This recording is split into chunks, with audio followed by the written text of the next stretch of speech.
reconnaissance de ce Jésus qui nous aime et ce contact qu'on a avec lui, cette relation intime que nous avons avec Jésus, sans nous séparer de lui. On peut pas accepter un cœur divisé. Jésus nous prévient que les cœurs divisés n'entreront pas dans le royaume de Dieu. C'est son message. On doit être 100% en lui. Si tu es 80%, c'est sûr qu'on ne peut pas t'accepter à 80% dans le ciel. On t'accepte à 100%. Quand tu reçois des amis à la maison, tu veux qu'ils soient entièrement à toi. Tu recherches l'intégrité des gens. Tu recherches à avoir confiance en eux. Et Dieu est comme ça en nous. Il veut avoir confiance. Je pensais à un frère là qui malheureusement est souvent tombé dans certains péchés. Et je me dis, tout ce qui avait été prophétisé sur lui, les nations et les guérisons et tout ça, moi j'assistais quand on prophétisait. Il se retrouve dans une petite assemblée, 3, 4 personnes, et je me dis, Seigneur Dieu, aide-nous à ne pas tomber, aide-nous à marcher droit. Aide-nous à ne pas jouer avec l'évangile.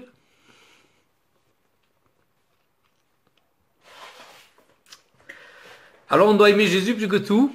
C'est le but de la foi chrétienne.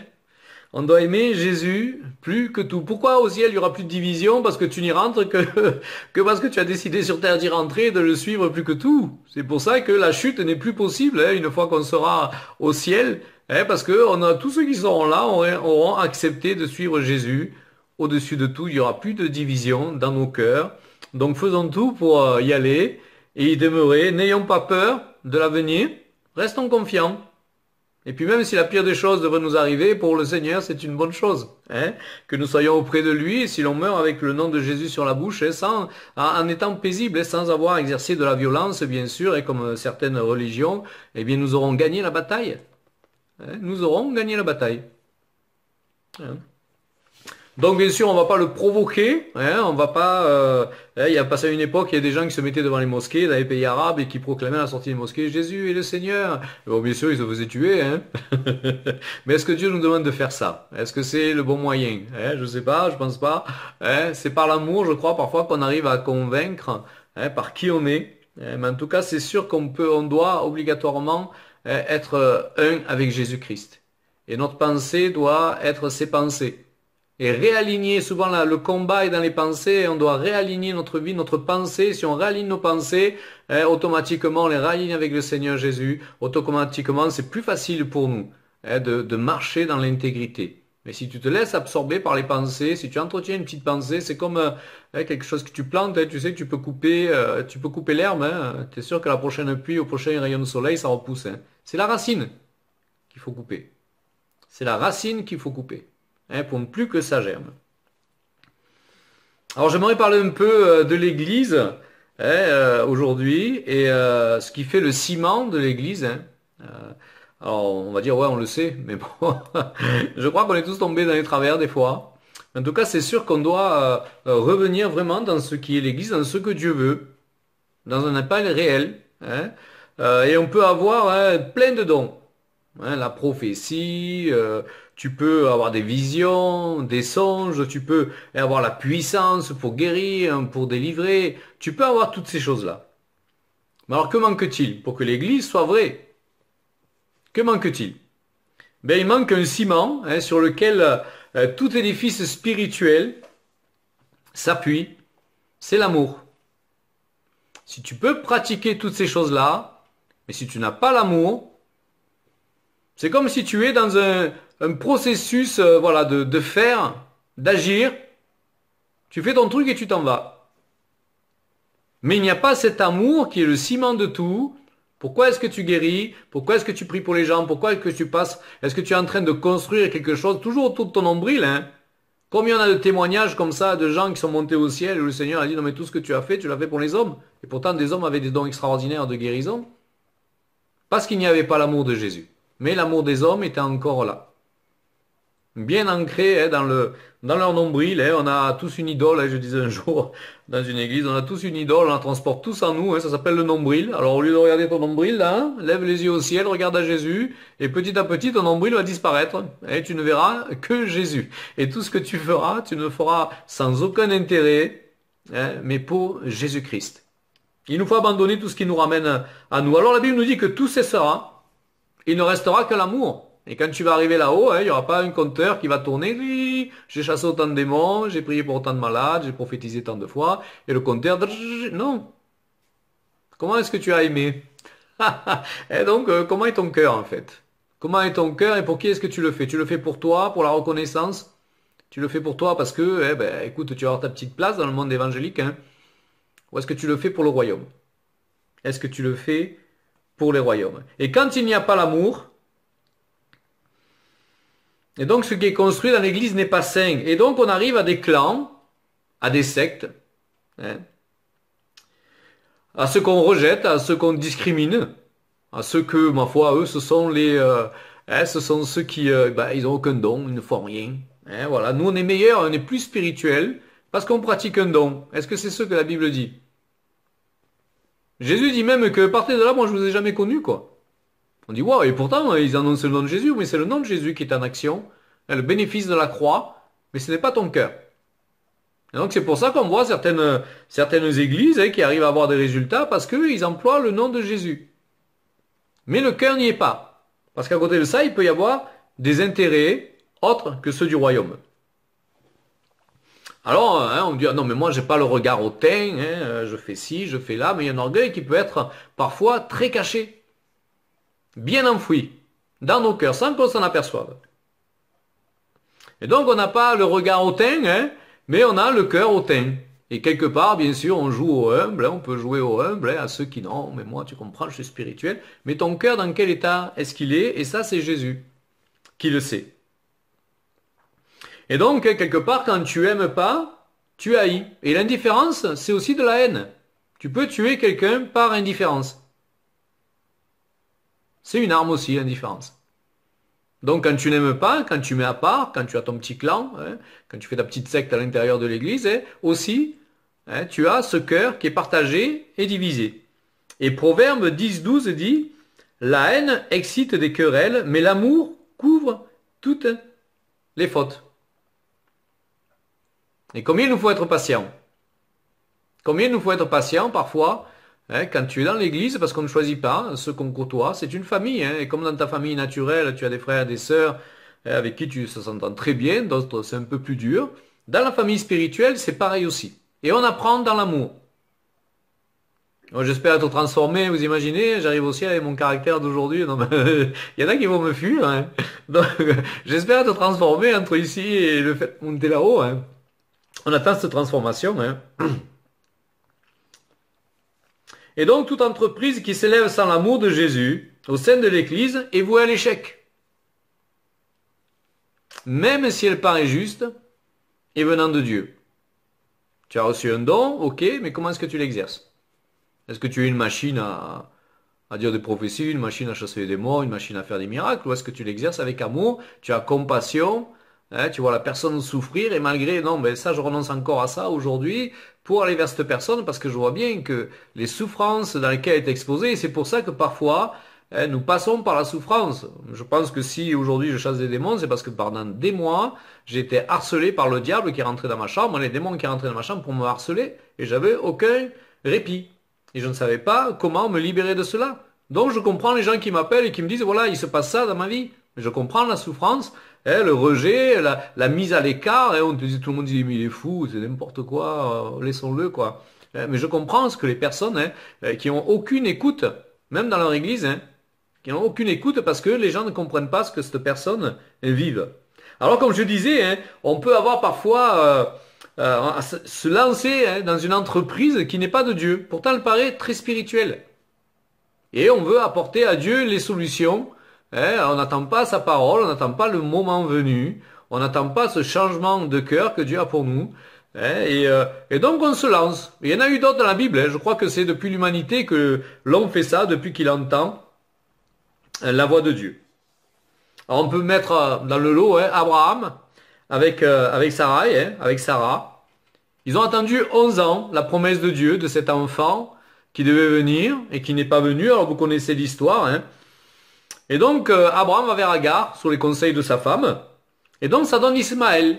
Alors ça paraissait très inspiré de Dieu. Non mais il a dit qu'une promesse de venir, ça fait 11 ans, il n'est toujours pas là. Ben écoute, la solution ça doit être la servante. Donc va vers la servante. Et puis naît Ismaël.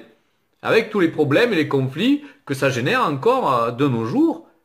Hein. Alors, la bonne chose, c'est qu'on sait qu'Abraham est au ciel. On sait qu'il y avait la grosse erreur qu'il a commise. Hein. Nous, même si on en a commis des plus petites, on ira quand même au ciel, parce que Dieu pardonne. Et donc, ça pourrait paraître la solution de Dieu, finalement. Des commentateurs disent que finalement, c'est Sarah qui n'avait pas assez la foi, et donc que Dieu attendait qu'elle ait la foi pour pouvoir procréer, pour pouvoir donner cet enfant. Moïse tue un Égyptien d'une façon impulsive pour rendre justice au peuple. Et donc, on connaît l'histoire, il fuit dans le désert 40 ans, et donc pendant 40 ans, voilà, il est là, avant de passer 40 ans, donc on connaît les signes et prodiges qui ont été faits par Dieu, et qui a amené la liberté au peuple. Mais est-ce que c'était la solution de Dieu? Est-ce que Dieu n'avait pas une autre solution? Est-ce que dans un scénario, on ne pourrait pas dire, finalement, Moïse accède au trône, et tout naturellement, il libère les enfants d'Israël? Ou est-ce que ça a été de la part de Moïse? Voilà, je fais comme ça, c'est la solution. Je vais commencer à rendre justice et tout le monde va s'apercevoir que c'est la justice de Dieu et on va me suivre. Non. Et donc même dans nos erreurs, Dieu arrive à trouver une solution. Quelqu'un disait un jour, un prédicateur que j'aime beaucoup, qui s'appelle Marcos Barrientos, pour ceux qui le connaissent, disait un jour, Dieu c'est un GPS, quoi. Tu t'éloignes de la route et lui, hop, il va te ramener par un petit chemin de traverse pour te remettre sur le bon endroit, parce qu'il a prévu des choses pour toi. Ah, bien sûr, si tu t'es trompé en voulant bien faire, si tu te trompes et tu t'égares parce que tu ne veux pas de Dieu et faire ton chemin, libre à toi. Mais avec toutes les conséquences qu'il y a. Alors Moïse qui tue cet Égyptien, qui reste 40 ans dans le désert. Et donc, on voit aussi les Israélites, non, ils ne voulaient pas être guidés par un Dieu invisible, mais par un humain. Ils disent à Moïse, non, mais que Dieu ne nous parle pas, mais toi, parle-nous. Alors ça paraît très spirituel, de toute façon, que ce soit Moïse ou que ce soit Dieu directement, c'est pareil, quelqu'un va nous parler. Mais non, Dieu voulait une relation, et ils ont raté la relation. Donc ça paraît très spirituel. Dès qu'on met quelque chose d'humain dans la volonté de Dieu, on a de fortes chances de passer à côté du plan de Dieu. Ou de rater, en tout cas, la bénédiction que Dieu voulait pour nous. Dans Samuel 8, 19, 20, on voit aussi que le peuple israélite voulait cela, voulait aussi un roi. Et on voit que ça a amené des tensions, des conflits, de l'idolâtrie et de la division dans le royaume. Alors on voit aussi Salomon, on se dit, waouh, Salomon, ce qu'il a vécu, le gars. Mais lui, on s'aperçoit que finalement, il a voulu être plus grand que Dieu dans ses plans. Il a voulu étendre son royaume. Il a fait ses plans et il a développé des stratégies de partenariat. Il s'est marié avec 700 femmes, des princesses, des reines, voilà, 700 femmes. Il a négocié des accords afin de bâtir pour Dieu un royaume. Est-ce que Dieu lui avait demandé ça? Vous savez, l'évangélisation est arrivée depuis Jésus. Avant ça, c'était réservé au peuple d'Israël, il n'y avait pas d'évangélisation. Ceux qui veulent s'insérer, ok, tu suis les rites et tu suis les lois de Moïse, mais ils n'allaient pas chercher des gens pour les inviter à venir, eux aussi, participer à ce que Dieu avait donné. Et l'évangélisation vient depuis Jésus-Christ qui veut qu'on étende le royaume. Donc c'est très différent. Et donc l'action de Salomon aurait pu paraître aux yeux des hommes quelque chose de bon. Non mais il est temps, regardez cette gloire, regardez ce qui se passe avec Salomon. Mais on s'aperçoit, que finalement il fait des autels pour sacrifier aux idoles de ses épouses.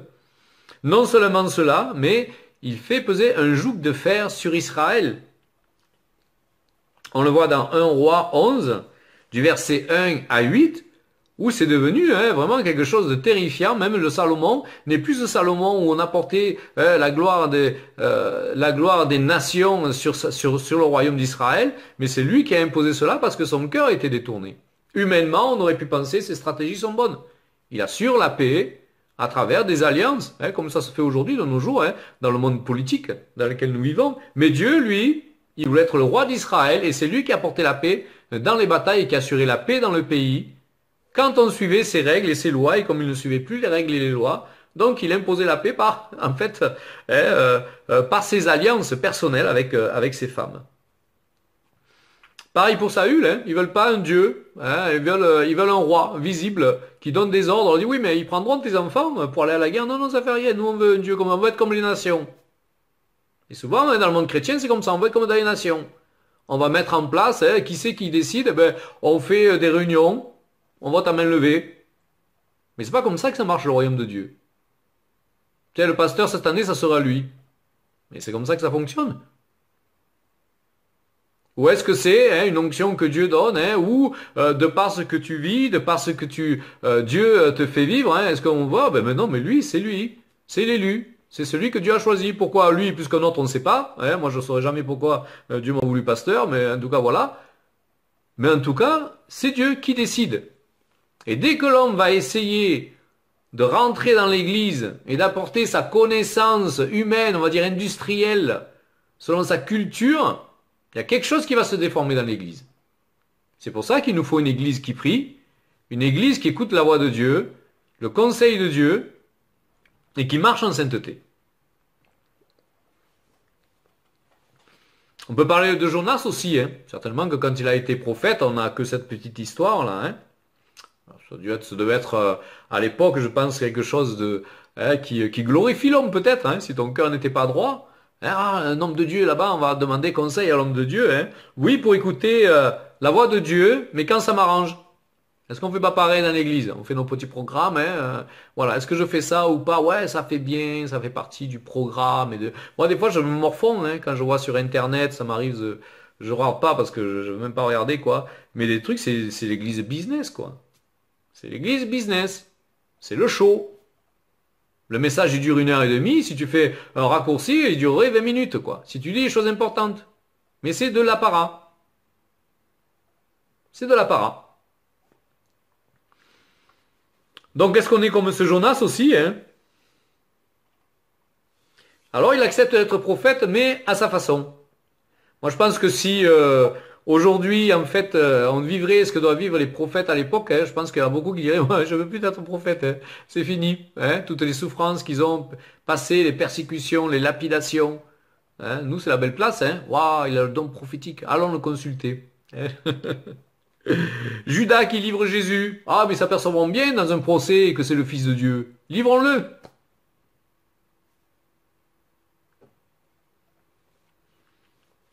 Alors faire des plans de Dieu sans écouter Dieu, hein, c'est une pratique courante chez les humains depuis toujours. Hein, on s'en aperçoit, hein. Ça fait partie de la nature humaine. Et c'est pour ça que Dieu parfois nous demande de ralentir, d'écouter, hein, de prendre conseil, et puis d'avancer.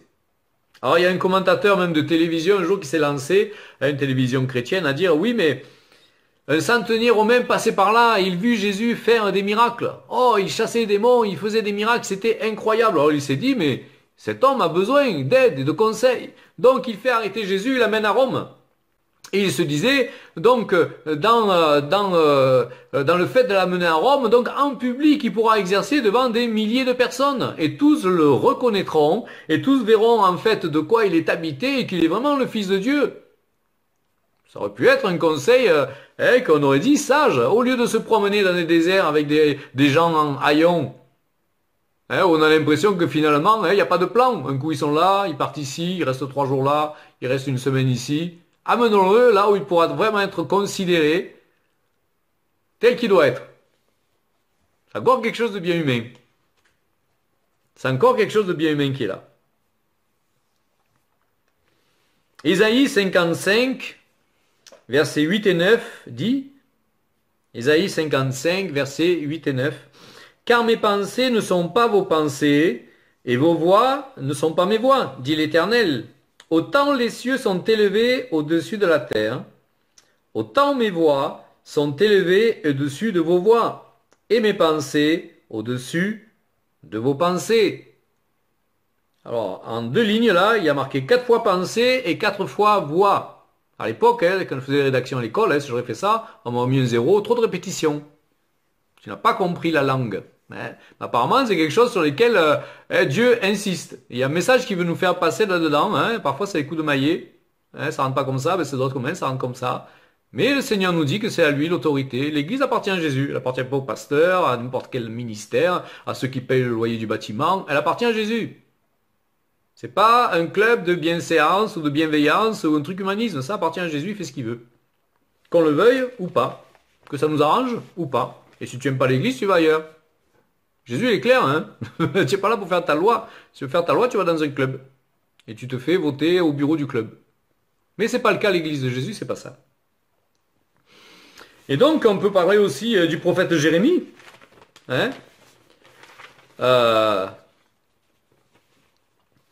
donc, ce prophète Jérémie, hein, de son temps, qui a été ignoré, ridiculisé par des gens insensibles. On aurait dit, mais il a complètement échoué dans son ministère, le gars. Il a fait n'importe quoi.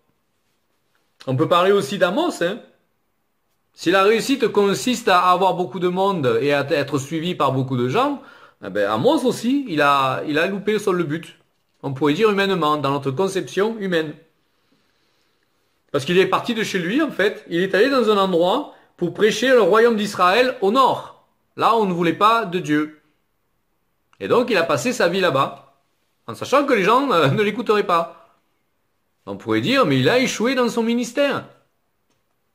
Alors, qu'est-ce qu'un ministère et qu'est-ce que c'est suivre Jésus? Est-ce que c'est que ce que toi, il te semble bon dans la réussite que tu as, ou est-ce que c'est ce que Dieu décide? Jean le Baptiste, hein, on le voit dans Luc 7, 28, hein, et pendant son ministère, on voit comme un pic dans son ministère. Ah, il prêche, les gens viennent le voir dans le désert, il interroge tout le monde, et puis oups, Jésus arrive, il faut que je diminue. Mais c'est quoi ce ministère? C'est pas un peu bizarre ça? Il a fait aucun miracle. Et pourtant, Jésus dit que personne n'est plus grand que lui dans le royaume des dieux. Parce qu'il a obéi, il a consacré sa vie totalement à Dieu. Donc nos notions de réussite sont complètement différentes que celles du royaume. Donc qu'est-ce que la définition de la réussite? La réussite est le fait d'accomplir radicalement le plan de Dieu indépendamment où cela nous mène, écouter et se soumettre à Dieu. La réussite est le fait d'accomplir radicalement le plan de Dieu, indépendamment de cela où ça nous mène, et écouter et se soumettre totalement à Dieu. Alors ces notions de succès sont différentes. Hein. Comme je disais, hein, on est dans une culture un peu industrielle, il faut que ça produise. Hein. Et le succès est basé sur le nombre de parts du marché, hein, ou le nombre de gens de participants au culte. Hein, si tu as 3000 personnes au culte, je me souviens, il y a un adorateur là, brésilien, alors moi il est vraiment hors norme hein, le gars, hein, et j'aime bien l'écouter. Et donc un jour on l'a invité aux États-Unis dans une super grande assemblée à Houston, là, je sais pas si c'est 15 ou 20 000 personnes là. Et donc il est allé là, et donc le gars qui l'a invité, il a dit ça va être incroyable quoi, l'onction qui va descendre et tout, pas du tout, tout le monde est assis sur la chaise, cloué sur sa chaise quoi. Alors est-ce que la réussite, c'est d'avoir beaucoup de gens? Et même lui a fini par dire, écoutez, éteignez la lumière, hein, mais levez-vous, quoi. Bougez au moins les bras, faites quelque chose, quoi. Mais rentrez dans l'esprit de ce qui se passe, quoi. Donc, voilà. Mais on s'aperçoit que Jésus, lui, il investit en profondeur et en qualité. 12 personnes. Bon, c'est bien qu'il y en a une, hein. Voilà, elle était là pour accomplir le plan de Dieu. Mais 12 personnes. Il investit dans la profondeur pour lever des piliers. Et des gens qui vont parcourir le monde, beaucoup mourront, et tous d'ailleurs mourront donc en martyr. Hein. Pierre a été crucifié la tête en bas, il a dit je ne suis pas digne d'être crucifié la tête en haut comme mon maître. Alors je ne sais plus qui c'est, un saint, je ne sais plus si c'était un apôtre, mais en tout cas un saint, donc ils l'ont jeté dans l'huile bouillante. Hein. Et au bout d'un moment il a dit vous pouvez tourner ce côté les cuits. Hein. Donc voilà. donc voilà, donc hein, on n'a pas la même notion hein, de l'évangile. Nous on voit dans l'évangile, voilà, on est protégé de tout, il se passe absolument rien. On est dans notre bulle. Et puis nos grosses bulles, quoi, même si tu viens la piquer, elle n'explose pas, quoi. C'est pas toujours ça. Ça peut, mais c'est pas toujours ça. Alors si on n'a pas la conscience réelle de la volonté dans notre vie, de Dieu, hein, qui travaille dans un corps et dans l'amour, alors on peut dire que c'est l'échec, à court et à long terme. On va voir un passage dans 1 Corinthiens 3.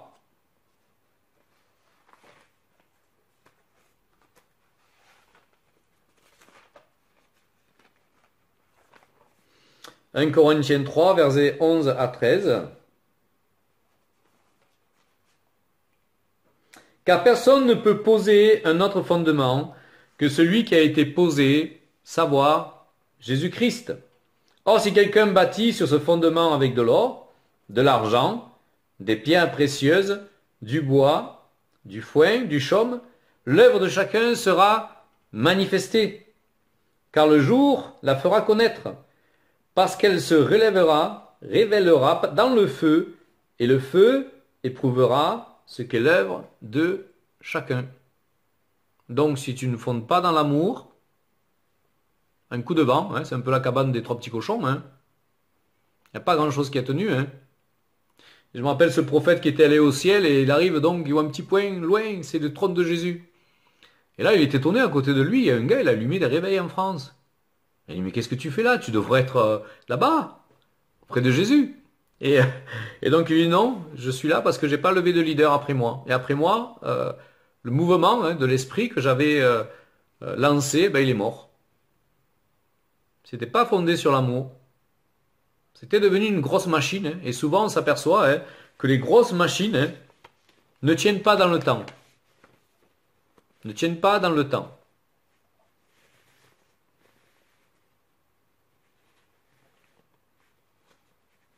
Et la réussite vraiment dans l'église, c'est quand les gens sont transformés en profondeur. C'est quand les gens sont transformés en profondeur. Et pour ça, il nous faut de l'amour. Il faut que les autres nous aiment. Hein, et il nous faut aimer aussi. Et cette transformation dont nous avons besoin.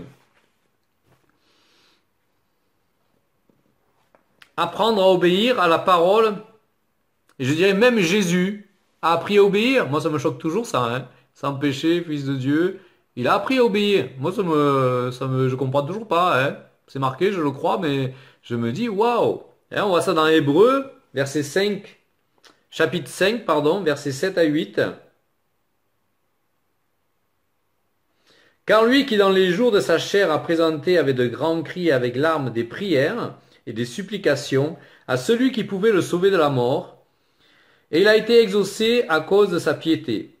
Il a appris, bien qu'il soit fils, l'obéissance par les choses qu'il a souffertes. Et nous, on ne veut pas souffrir. Ah, Seigneur, délivre-nous de notre évangile. Je connais l'évangile que tu as laissé, pas celui qu'on a bien voulu arrondir les angles, et voilà. Non, l'évangile de Dieu. Vraiment celui-là. Et donc, l'obéissance apprend dans la souffrance. Combien j'en connais? Combien j'en connais? On donne des conseils. Je dis, mais je suis passé par là, je te le dis, le chemin c'est là, va à droite. Et ça va à gauche. Après, ça téléphone en pleurs. Oui, je comprends pas, ça va toujours pas mieux. Est-ce que tu es à la droite? Non, va à droite. D'accord, je vais à droite. Tu vas à droite, mais pas longtemps, hein. Parce qu'après, tu aimes bien aller sur la gauche. Et donc, des années, tu tournes en rond. Puis on dit, l'évangile, ça marche pas. Si, ça marche, mais il faut obéir. Hein. Et on dit que, donc, l'évangile, hein, souvent, ça prend dans la souffrance parce que ça va à l'encontre de ta chair et de ta conception. De ce que tu veux. Tu veux éviter la croix. Tu essayes d'aller à gauche de la croix, tu essayes d'aller à droite de la croix. Non, elle est devant toi, elle est plantée là, il faut que tu passes dessus, hein, que tu le veuilles ou pas. Et tant que tu n'auras pas fait ça, ben, ça marchera pas. Et tu peux t'écarter. Hein. Tu peux prendre un autre chemin, faire demi-tour, prendre un autre chemin. Il arrive un moment où tu arrives encore devant la croix. Et moi, je vois tellement peu de gens qui veulent la souffrance au milieu du peuple de Dieu. Ah, c'est marrant, hein, la charte là qu'on a envoyée, en fait, c'est que... c'est la charte de l'église, hein, on a fait que mettre ce qu'il y a dans la Bible. Hein. On n'a rien fait, on n'a pas mis quelque chose en plus qui m'appartenait, auquel je pensais ou quoi que ce soit. Hein. Ils sont tous d'accord. Hein. Et puis quand ça les arrange, ils sont plus d'accord. Donc tu obéis pas. Hein, tu obéis pas, tu suis pas les conseils, tu t'en vas de l'église. Bah, pas tant, hein. Mais c'est pas grave, ailleurs tu trouveras la même chose. Hein. mais mais c'est ça souvent. Hein. On est tous d'accord quand tout va bien. Mais quand on appuie là où ça fait mal, ah non, ça je veux pas, je m'en vais, ben, c'est pas grave, ailleurs. T'as pas assez tourné dans le désert, t'as choisi l'autre évangile. L'évangile de la souffrance, mais pas celle que Dieu veut te faire passer pour arriver à un accomplissement final avec toi. L'évangile de ta chair, où tu vas souffrir. Et ça, c'est en France, je vois souvent que ça. Hein. C'est rare de trouver des personnes hein, qui continuent, qui disent ok, moi je continue. Il y en a, hein, heureusement, merci Seigneur. Hein. Mais c'est rare sinon. C'est rare. On s'aperçoit qu'il y a beaucoup de rebelles en France et que malheureusement, l'Église, bien sûr, il y a besoin d'un réveil. Pourquoi il y a besoin d'un réveil? Parce qu'on dort tous. Sinon, il n'y aurait pas besoin de réveil, me semble-t-il. Hein, on viendrait des autres nations voir la France. Hein. Au lieu de cela, les missionnaires français disent que, les missionnaires américains, pardon, qui viennent en France, ils disent que c'est un mouroir. Ils s'en vont, il reste pas longtemps, j'en connais qu'un hein, qui est là depuis des années. Hein. Sinon, moi, je n'ai pas connu beaucoup non plus, hein, mais tous se disent ça. En Amérique, on dit que la France est un mouroir. Il reste un an, hein, ils s'en vont. Hein. Les autres qui m'ont dit, moi j'en appelle pour la France, hein, c'était plutôt pour aller faire les boutiques sur les Champs-Élysées. J'ai dit, mais c'est pas un appel ça. Hein. L'appel c'est autre chose. Hein. Voilà. Donc l'obéissance, ça prend dans la souffrance. Hein. Et l'obéissance rime souvent avec indifférence. Indifférence à ton moi. C'est pas grave ce que tu penses. C'est pas grave, tu marches dans l'obéissance, Dieu t'a dit tu fais comme ça, tu continues. Donc il te faut de l'indifférence à ton moi. Hein. Ce nombril-là, il faut bien le cauteriser. Hein. Faut le couper en fait ce cordon-là, hein, qui te redit à plein de choses. Hein. Mais ça ne veut pas dire apathie. Ça ne veut pas dire je ressens rien. Non. Il faut que tu sois indifférent à tout ce qui t'arrive. Mais c'est du travail. Hein. Oui, quand c'est fini, le problème du désert, c'est que tu ne sais jamais quand tu en sors. Hein. Tu sais quand tu y rentres, mais le Seigneur ne te dit pas tu en as pour une semaine, 15 jours ou 3 ans. Hein. Mais il te faut suivre la parole de Dieu et écouter au moins minimum tes leaders. Hein. Si tout ce qu'ils te conseillent, hein, ça rentre dans la parole de Dieu, bien sûr. Hein. S'ils ne suivent pas la parole de Dieu, va voir ailleurs. Hein. Et donc, ça ne veut pas dire qu'on doit être indifférent à tout, mais euh, sauf à la volonté de Dieu. Obstinément la volonté de Dieu. Obstinément, obstinément, obstinément, obstinément la volonté de Dieu. Qu'est-ce qu'il m'a dit? Qu'est-ce qu'il m'a dit? Et souvent, entre le fait hein, de la prophétie, entre qu'elle s'accomplisse et là où tu en es aujourd'hui, il y a ce passage-là. Dans l'obéissance et la radicalité. Ah, on m'a prophétisé ça. Moi, je vois des prophéties qui se réalisent maintenant que j'ai prié 24 ans en arrière. Hein. Il a fallu du chemin. Il a fallu des giflets. Hop, et puis un coup là, et un coup là. Hein. Il en a fallu hein, que ça vienne hein, pour rentrer. Hein. Pour qu'on arrive, pour que le Seigneur, enfin, il arrive à faire quelque chose. Hein. Mais c'est ça. C'est Dieu, un point, c'est tout. Ce qu'il a dit, tu le fais. Que ça te plaise, que ça te plaise pas, c'est le meilleur chemin. Il n'y en a pas d'autre. Parce que ça nous sert à remettre Jésus en fait dans le centre de notre vie. Hein, ce n'est plus un élément secondaire. Jésus, ah non, il n'est pas secondaire. Hein, quand, bien sûr, je prie, j'adore. Ah non, il n'est pas. Et puis quand tout est fini et qu'il te demande de faire sa volonté ou rentrer dans l'obéissance, il est devenu un élément secondaire. Hein, il est devenu quelqu'un qu'on met à part. Hein, un accessoire, comme disaient les femmes. Hein, ah ben, j'ai la jolie robe, mais je vais prendre un accessoire, ça rajoute quelque chose à la robe. Hein. Mais non, tu dois être revêtu de Christ. C'est pas pareil. Hein. L'accessoire, c'est pas Jésus. Hein. Et malheureusement, dans notre nature humaine, souvent, hein, l'accessoire, c'est Jésus. On le met de côté. Et il nous faut des années, hein, parce qu'on est comme ça, et la prophétie tout à l'heure qu'on nous donnait est bonne, hein, il nous faut Jésus au centre, hein, il nous faut revenir à notre premier amour, on était prêt pour, à faire des choses hein, incroyables pour le Seigneur, hein, on a tout déménagé, à tout. Et puis petit à petit, et il vous faut être à côté de personnes qui vraiment ont le feu, qui restent avec le feu, pour t'embraser hein, quand le feu hein, s'assoupit un peu, quand la braise un peu tombe et retombe. Hein. Et tous ces éléments secondaires, hein, j'allais dire, c'est ben, ton titre, ton poste, celui dans l'église ou celui hein, au travail, hein, tu as ta belle carrière. Hein. Voilà, hein, la reconnaissance, les honneurs, hein, les lieux, les personnes avec qui tu vis. Ah, mais j'ai cette bonne image, hein, cette bonne notoriété de qui je suis. Tes sécurités. Jésus, c'est pas ta sécurité. Est-ce que vraiment Jésus c'est ta sécurité? Alors ça c'est un travail, ça c'est avec la mère patrie en France qui te donne plein de sécurité et plein de, tu es au chômage, on te donne de l'argent, voilà, tu as des assurances pour tout, tu as plein de sécurité. Moi je vois les pauvres gens des fois un cyclone ou une tempête en Amérique du Sud ou dans les îles, ils ont déjà rien du tout, ils ont déjà qu'une cabane faite avec des planches et un peu de terre et dessus c'est des tôles, ils ont que ça, c'est le fruit de leur vie, de toute leur vie, rien que ça déjà, balayé. Donc, est-ce que Jésus vraiment est notre sécurité? Est-ce qu'on est prêt à tout perdre?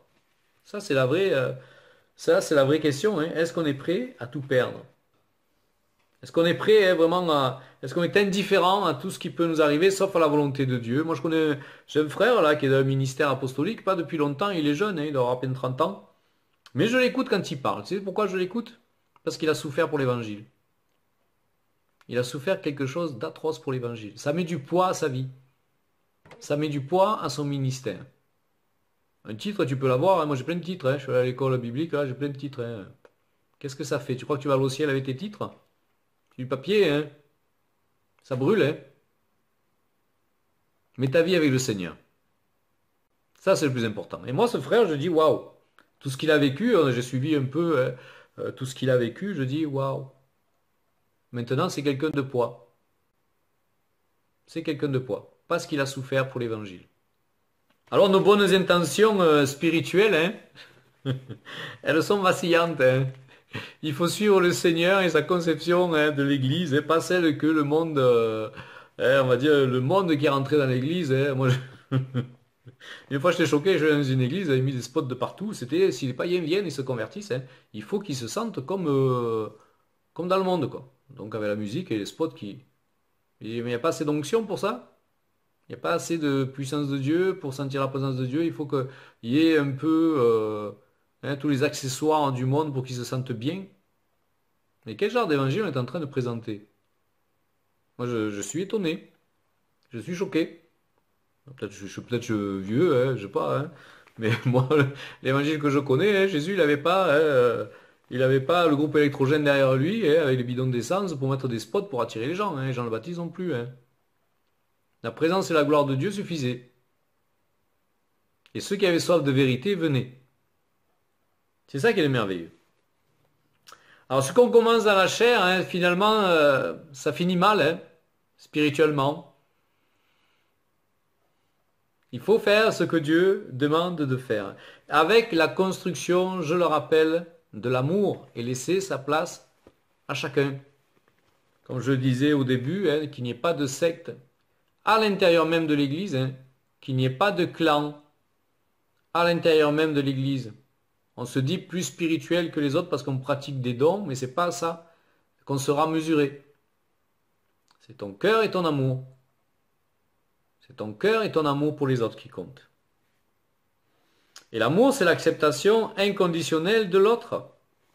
Et c'est ça qui fixera le succès de l'Église. Quand les moments durs vont venir et difficiles, tu crois que c'est ton don qui va te sauver ou est-ce que c'est des personnes qui sont autour de toi, qui t'aiment et qui vont apporter quelque chose dans ta vie, qui font la différence par cet amour?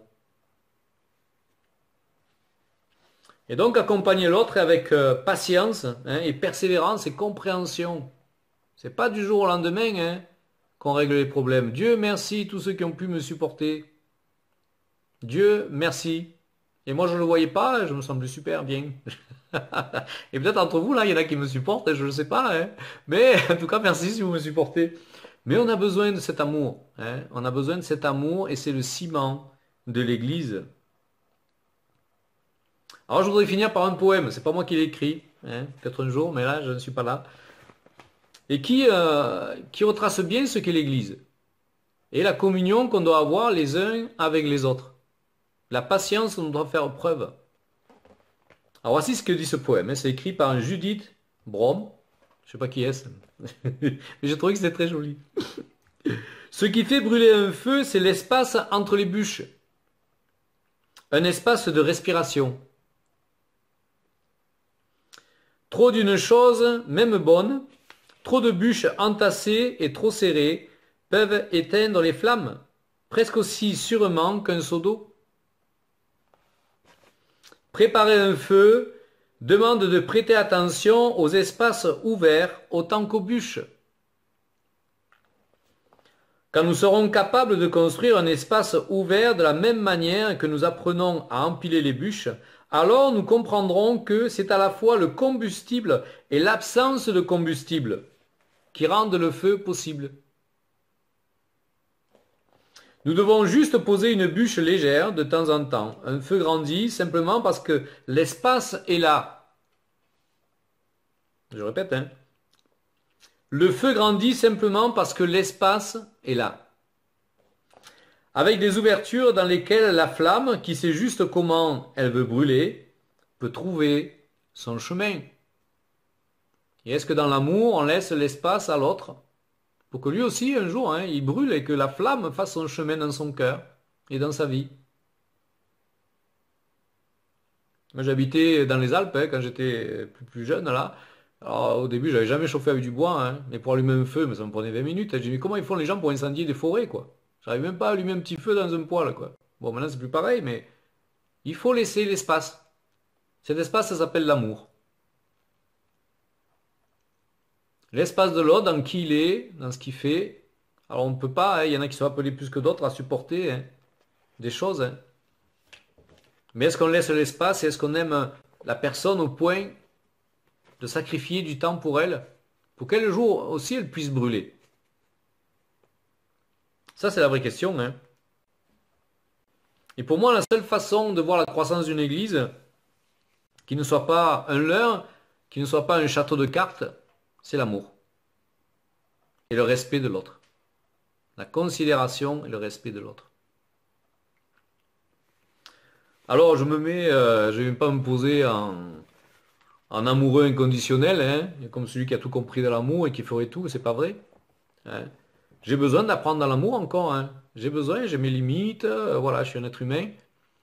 Mais que chacun avance en tout cas. Le but, c'est de ne pas stagner. Le but, c'est de ne pas s'arrêter. Le but, c'est toujours d'être en marche. Hein, rappelez-vous de cette image de la Pâque, hein. Le peuple est en marche, hein. Il a les sandales aux pieds, le bâton à la main. Il n'est pas assis sur un gros fauteuil, hein.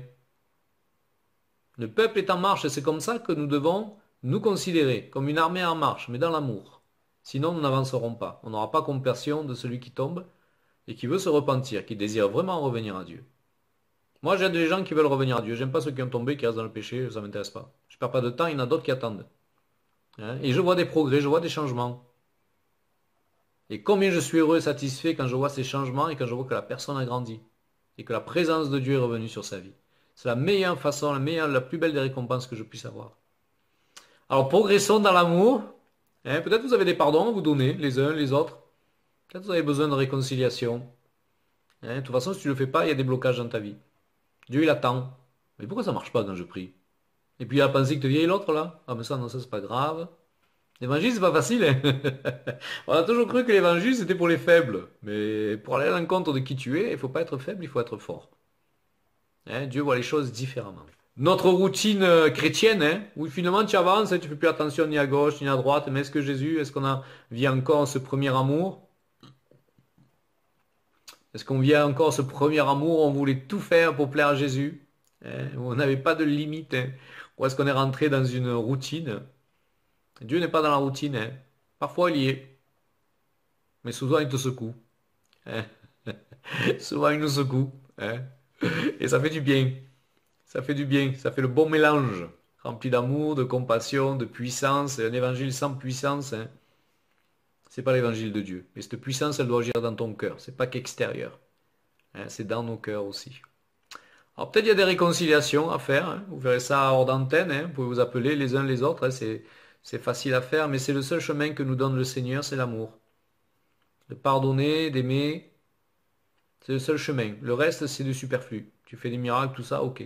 Mais si ton cœur n'y est pas, alors tu n'as pas compris l'évangile. Hein. On va prier, et je vais vous laisser la place pour prier si vous voulez. Il n'y a pas de problème pour ça. Je vais vous laisser la place. Le témoignage est magnifique, hein, de cette femme qui meurt dans des souffrances et qui rassemble sa famille et qui dit suivez Jésus, c'est la meilleure voie. Mais je me dis, waouh, elle a compris qui était Jésus.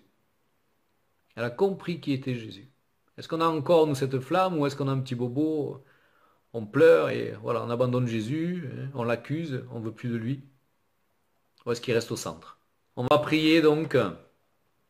Quand même, je vais vous laisser l'espace pour prier. Prenez le micro quand vous le désirez. Seigneur, moi je viens vers toi pour mon cœur desséché, pour l'amour, Seigneur, qui n'est plus là comme il devrait être, Seigneur.